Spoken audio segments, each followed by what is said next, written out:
संतानहीनता अर्थात जब आप बच्चे को जन्म देने में असमर्थ हों। अधिकांश पुरुष और महिलाएं यह मानते हैं कि वे बच्चे को जन्म दे सकेंगे, लेकिन सच्चाई यह है कि हर 10 में से एक दंपति को गर्भधारण में कठिनाई होती है। कुछ महिलाएं तथा पुरुष बच्चा नहीं चाहते हैं, लेकिन जो दंपति बच्चे की आशा करते हैं उनके लिए संतानहीनता दुख, दर्द, क्रोध तथा निराशा बन जाती है। प्राय ही संतानहीनता का दोष महिला के सिर पर थोप दिया जाता है, परंतु लगभग आधे मामलों में इसके लिए पुरुष जिम्मेवार होता है। कभी कभी पुरुष इस बात पर विश्वास नहीं करता है कि यह समस्या उसे कारण है या इसके लिए दोनों जिम्मेवार हैं। वह गलतफहमी या अज्ञानता के कारण ऐसा सोच सकता है कि क्योंकि वह मैथुन क्रिया करने में सक्षम है, इसलिए संतानहीनता के लिए वह जिम्मेवार नहीं हो सकता। इस कारण वह अपनी जांच करने से मना कर सकता है तथा उसे इस बात पर क्रोध भी आ सकता है। अधिकतर यह इसलिए होता है क्योंकि समाज में संतानहीनता को शर्म की निगाह से देखा जाता है और पुरुष के लिए बच्चे पैदा करना मर्दानगी की निशानी समझी जाती है। संतानहीनता के अनेक कारण है। इनमें से कुछ का उपचार संभव है और कुछ का नहीं। इस अध्याय से आपको संतानहीनता के बारे में ठीक से जानने और उसके उपचार के बारे में पता चलेगा। संतानहीनता क्या है?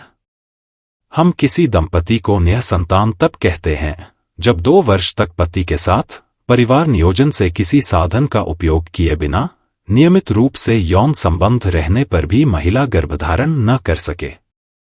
पत्नी को अगर 3 या उससे अधिक बार लगातार गर्भपात हुए हैं तो भी उन्हें गर्भ धारण करने की समस्या से पीड़ित माना जाता है। जिस दंपति को पहले एक बच्चा पैदा हो चुका है वे भी तदोपरांत संतान से वंचित रह सकते हैं। पहला बच्चा पैदा होने के पश्चात भी कोई समस्या उत्पन्न हो सकती है। कभी कभी समस्या केवल पुरुष या महिला में नहीं बल्कि दोनों में संयुक्त रूप से हो सकती है।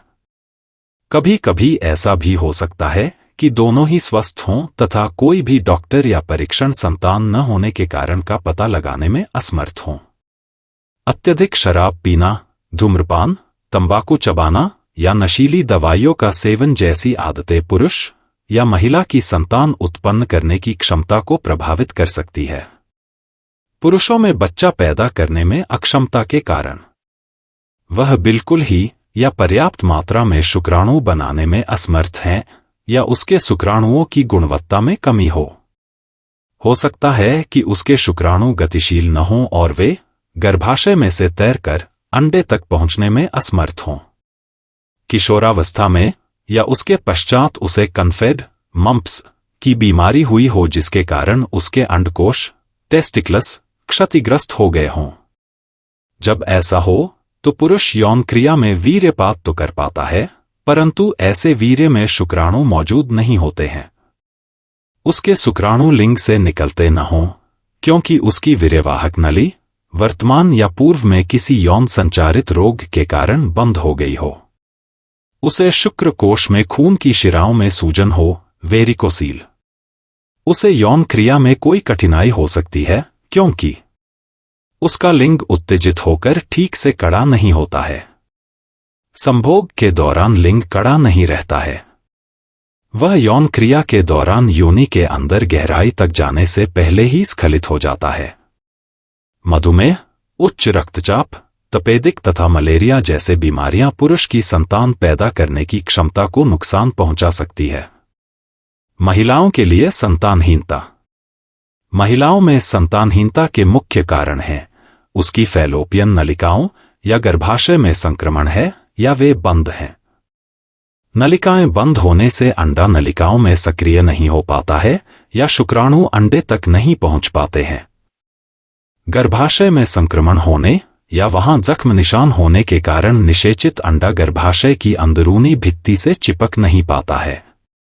कभी कभी महिला को योनि से अत्यधिक स्राव या दर्द होता है जो गर्भाशय तथा योनि में संक्रमण के सूचक हैं। परिणामस्वरूप गर्भाशय की आंतरिक भित्ति पर जख्म के निशान पड़ जाते हैं जिनके बारे में महिला को पता भी नहीं चल पाता है।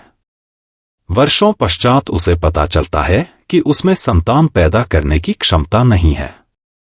जख्मों के पश्चात निशान, स्कारिंग, निम्न कारणों से हो सकते हैं। किसी यौन रोग से संक्रमण के कारण जिसका उपचार न हुआ हो। यह संक्रमण बढ़ते बढ़ते गर्भाशय तथा फैलोपियन नलिकाओं तक पहुंच जाता है।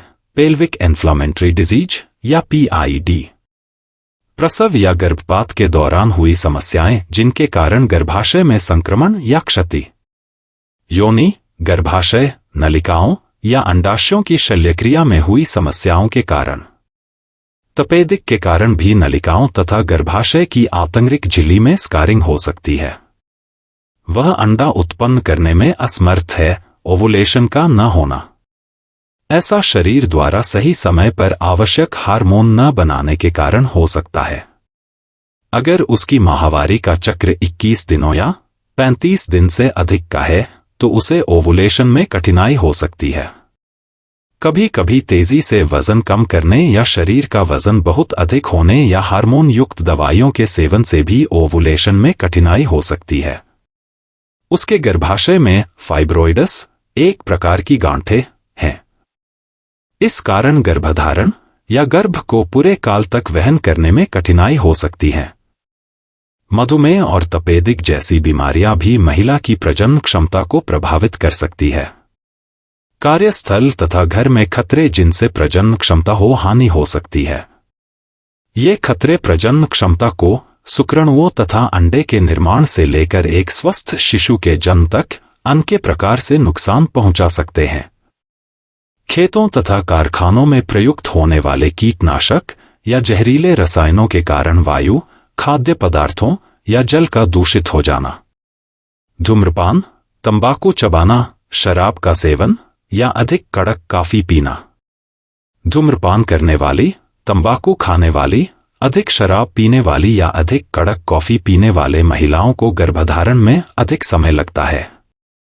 उन्हें गर्भपात भी ज्यादा होते हैं। इन लतों के शिकार पुरुषों में भी शुक्राणु या तो कम बनते हैं या वे कमजोर अथवा क्षतिग्रस्त होते हैं। अधिक तापमान, शुक्राणुओं के लिए कम तापमान अच्छा होता है। इसलिए पुरुष के दोनों अंडकोश शरीर के बाहर शुक्रकोशों में लटके होते हैं। अगर अंडकोशों का तापमान अधिक हो जाए तो पुरुष के शरीर में स्वस्थ शुक्राणुओं का बनना प्रभावित हो सकता है।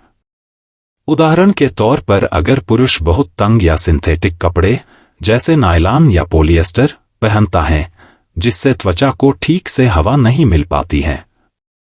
ऐसा गर्म पानी से स्नान करने, बॉयलर्स, भट्टियों के पास काम करने या लंबे समय तक ट्रक बस आदि चलाते हुए उसके गर्म इंजन के पास बैठने के कारण भी हो सकता है। जब अंडकोशों का तापमान फिर से कम हो जाता है तो फिर से स्वस्थ शुक्राणुओं का निर्माण शुरू कर देते हैं। औषधियां, कुछ दवाइयां भी प्रजनन क्षमता को प्रभावित कर सकती है। अगर आपको किसी बीमारी के कारण दवाइयां लेनी पड़े तो किसी स्वास्थ्य कर्मी से बात करें और उसे बताएं कि आप गर्भधारण का प्रयास कर रही हैं। अगर आपको या आपके जीवन साथी को संतानहीनता की समस्या है तो 1 वर्ष गुजरने के बाद भी अगर आप गर्भधारण नहीं कर पाई हैं तो किसी स्वास्थ्य कर्मी से मिलें। कुछ ऐसे साधारण परिणाम हैं जिनसे अधिक पैसा भी लगता है और उनसे समस्या का कारण आसानी से पता चल जाता है। उदाहरण के तौर पर प्रयोगशाला का तकनीशियन आपके साथी के वीर्य की सूक्ष्मदर्शी से जांच करके यह देख सकता है कि उसके शुक्राणु पर्याप्त मात्रा में या स्वस्थ हैं या नहीं।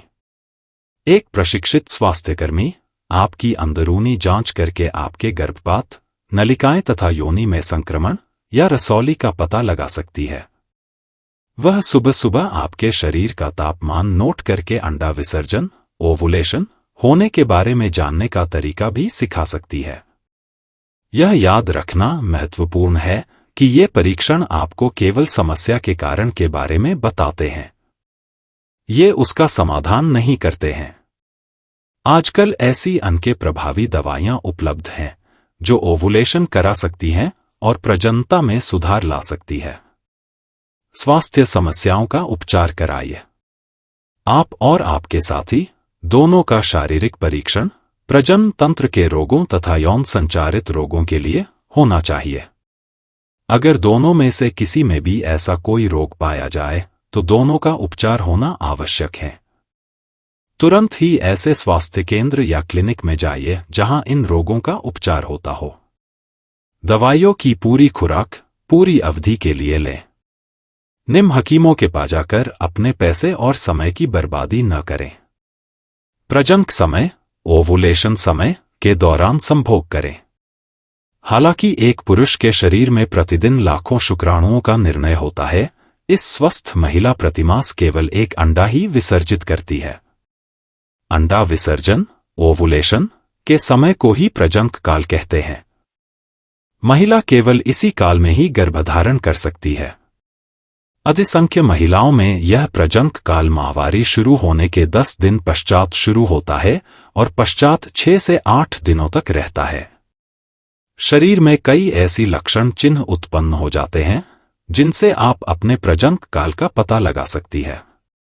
इनमें सबसे सरल तरीका है अपनी योनि की श्लेष्मा म्यूकस में परिवर्तनों का पता लगाना। अपनी योनि की श्लेष्मा का परीक्षण करना। प्रजनन काल में महिला का गर्भाशय की ग्रीवा म्यूकस अर्थात श्लेष्मा एक प्रकार का तरल पदार्थ का निर्माण करती है जो शुक्राणुओं के गर्भाशय में प्रवेश में सहायता करते हैं। यह म्यूकस अंडे की सफेदी की भांति साफ तथा गिला होता है और आप इसे 2 उंगलियों के बीच तार की तरह खींच सकती हैं। मासिक चक्र के बाद के भाग में यह चिपचिपा म्यूकस और गाढ़ी हो जाती है जो पुरुष के शुक्राणुओं को गर्भाशय में प्रवेश करने से रोकती है। प्रतिदिन म्यूकस में होने वाले परिवर्तनों का विवरण एक चार्ट में लिखें। जिस सप्ताह में म्यूकस गिला, साफ तथा चमकदार हो, उस अवधि में प्रतिदिन संभोग करें। संभोग क्रिया के दौरान शुक्राणुओं को गर्भाशय तक पहुंचाने के लिए सबसे अच्छी स्थिति निम्न होती है। आप कमर के बल लेटें और पुरुष ऊपर हो। आप करवट लेकर लेटें। संभोग के पश्चात उठें नहीं। कमर के बल लगभग 20 मिनट तक लेटी रहें। अपने नितंबों के नीचे एक तकिया भी रख लें। इससे शुक्राणुओं को गर्भाशय तक तेजी से पहुंचने तथा अंडे से मिलने में सहायता मिलेगी।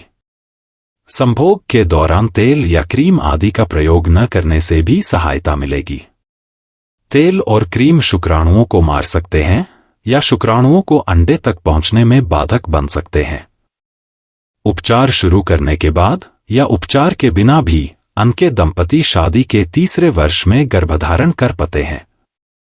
स्वास्थ्य की अच्छी आदतें अपनाएं।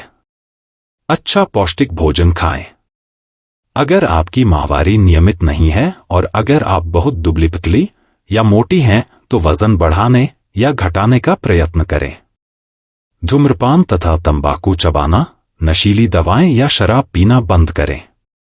कॉफी, चाय, काली चाय या कोला पेयों में कैफीन से परहेज करें। पर्याप्त आराम तथा नियमित रूप से व्यायाम करें। कृत्रिम गर्भधान। इस प्रक्रिया में एक दाता पुरुष के वीर्य को महिला के गर्भाशय में डाला जाता है। वीर्यदाता पुरुष की पहचान गुप्त रखी जाती है, विशेषकर उन मामलों में जहां महिला के साथी का वीर्य गर्भधारण के लिए सक्षम नहीं है। In vitro fertilization IVF. इसे टेस्ट ट्यूब बेबी प्रक्रिया भी कहा जाता है। यह एक अत्यंत जटिल प्रक्रिया है जिसका प्रचलन केवल कुछ महानगरों में ही है। यह बहुत महंगी प्रक्रिया है और कुछ विशिष्ट चिकित्सालयों में उन लोगों के लिए उपलब्ध हैं जो इसका खर्च वहन कर सकते हैं। अनेक बार यह प्रक्रिया झूठी आशाओं तथा एक साधन बन जाती है क्योंकि इसकी सफलता की दर केवल 6 से 8% ही है। गर्भ की हानि, गर्भपात। अनेक दंपतियों के लिए गर्भधारण करना नहीं बल्कि गर्भ को बनाए रखना एक समस्या होती है। 1-2 गर्भों का नुकसान होना एक आम बात है। यह कमजोर गर्भों को समाप्त करने का शरीर का एक तरीका है। गर्भपात अदृश्य तनाव या चोट के कारण भी हो सकता है। लेकिन अगर आपको 3 या अधिक बार गर्भपात हो चुका है तो कोई समस्या भी हो सकती है, जैसे अंडे या शुक्राणु में खराबी। गर्भाशय के आकार में समस्या। गर्भाशय में फाइब्रॉइड। शरीर में हार्मोन का असंतुलन। गर्भाशय या योनि में संक्रमण। मलेरिया, शरीर में योनि में संक्रमण या अन्य रोग। गुणसूत्रों, क्रोमोसोम्स का विकार गर्भपात के जोखिम के सूचक हैं। योनि से गर्भावस्था में भूरे, लाल, गुलाबी रंग का रक्त जाना। पेट में दर्द या मरोड़, चाहे वह कितना भी कम क्यों न हो। जब ये लक्षण दिखें तो क्या करना चाहिए? अगर एक बार गर्भपात की शुरुआत हो जाए तो इसे रोकने के लिए अधिक कुछ नहीं किया जा सकता है।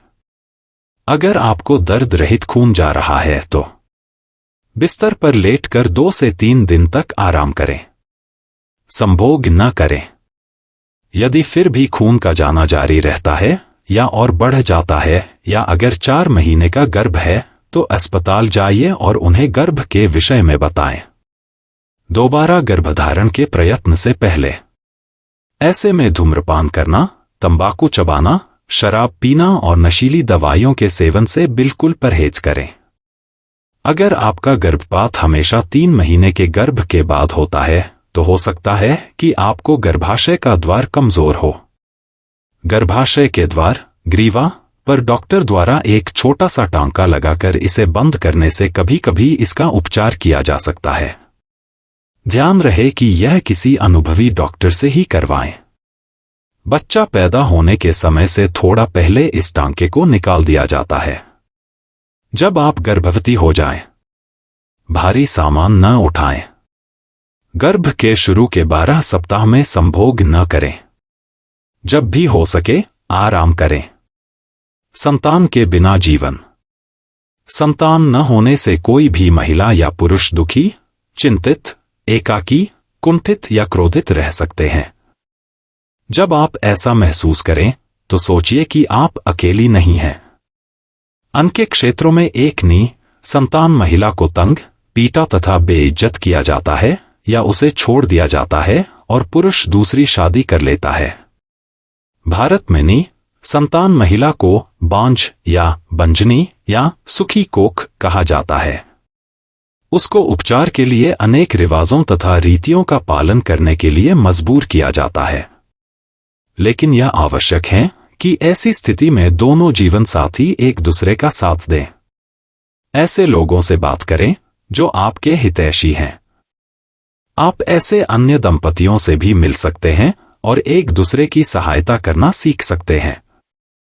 संतान न होने से पीड़ित अन्य लोगों की सहायता के लिए उदार और दयालु बने।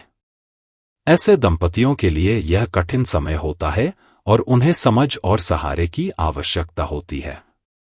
बच्चा पैदा न कर सकने वाले दंपतियों को दोष न दें। दंपतियों को एक दूसरे को साथी के रूप में सम्मान तथा महत्व देना सिखाइए।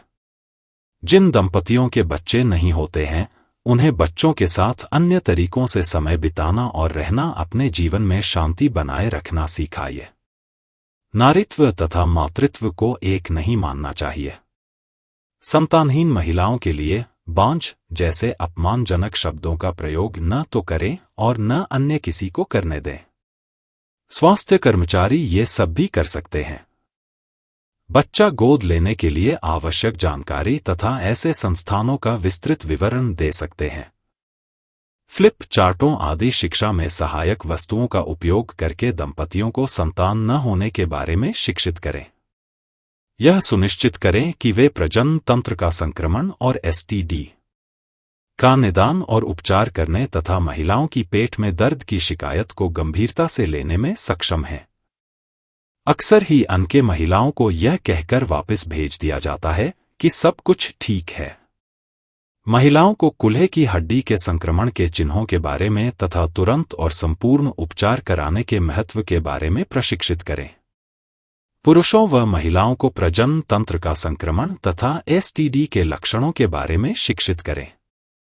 उन्हें इन रोगों के तुरंत उपचार का महत्व समझाएं तथा बताएं कि ऐसे जीवन साथी का उपचार कराना भी क्यों आवश्यक है। उन्हें इनके लाभों से भी अवगत कराएं। शादी से पहले और शादी के बाद अवैध यौन संबंधों से बचना। अधिक लंबे समय तक हार्मोन युक्त गोलियां लेने से बचना। पॉडकास्ट के अंत में आप परामर्श के लिए कमेंट में संपर्क कर सकते हैं। डॉक्टर अमित जैन।